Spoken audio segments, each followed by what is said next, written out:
देखिए, बहुत ही अफसोसनाक बात है कि कर्नाटक हाईकोर्ट ने ये फैसला सुनाया है। लेकिन ऐसा नहीं है कि ये कोई एक अंतिम फैसला है। इसको नाराजगी जताने का अधिकार मुझे इसी कर्नाटक हाईकोर्ट के एक सुप्रीम कोर्ट, जो देश का सुप्रीम कोर्ट है, उसी सुप्रीम कोर्ट के सुप्रीम जज जो थे, चीफ जस्टिस ऑफ इंडिया थे, जस्टिस JS वर्मा, उन्होंने एक बात कही थी कि supreme court is supreme but not infallible. यानी कि इसका मतलब ये है सुप्रीम कोर्ट बहुत महान है लेकिन वो गलती नहीं कर सकता, ऐसा नहीं है। ये तो कर्नाटक हाईकोर्ट का जजमेंट है। हम ये समझ रहे हैं कि आज इस मुल्क के अंदर एक ऐसा माहौल तैयार किया गया है कि अगर कोई बच्ची स्कूल या कॉलेज के अंदर हिजाब पहनकर आ रही है तो वो हिजाब नहीं है बल्कि कोई बम लेकर आ रही है और वो बम फोड़ने वाली ये है करके इस तरह से प्रोजेक्ट किया गया है। उसको इस तरह से धर्म के चश्मे से और कम्युनल नजर से तो देखा गया, पॉलिटिकल के ऊपर है तो रोटियां सेकने की कोशिश की गई, जो बहुत ही दुर्भाग्यपूर्ण बात है।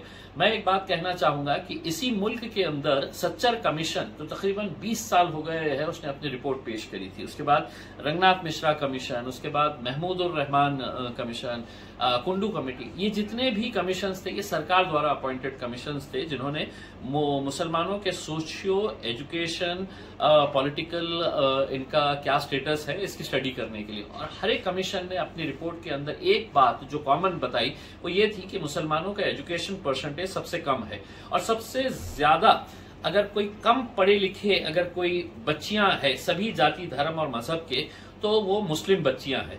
और ऐसे में हमने मुस्लिम बच्चियों को जब एनकरेज कर रहे हैं, हम उनको प्रोत्साहित कर रहे हैं कि जाओ स्कूल के अंदर जाओ, कॉलेजेस के अंदर जाओ, पढ़ो, क्योंकि तुम पढ़ेंगे तो देश बढ़ेगा।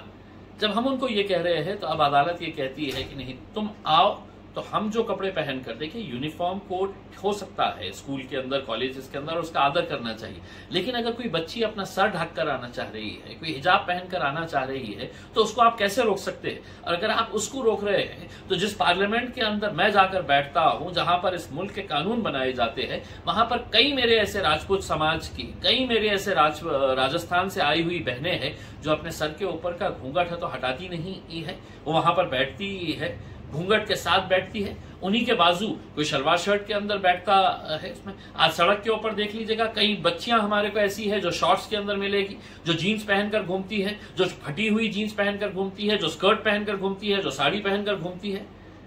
क्या उनके धर्म में लिखा हुआ है कि तुम शॉर्ट्स पहन के जाओ?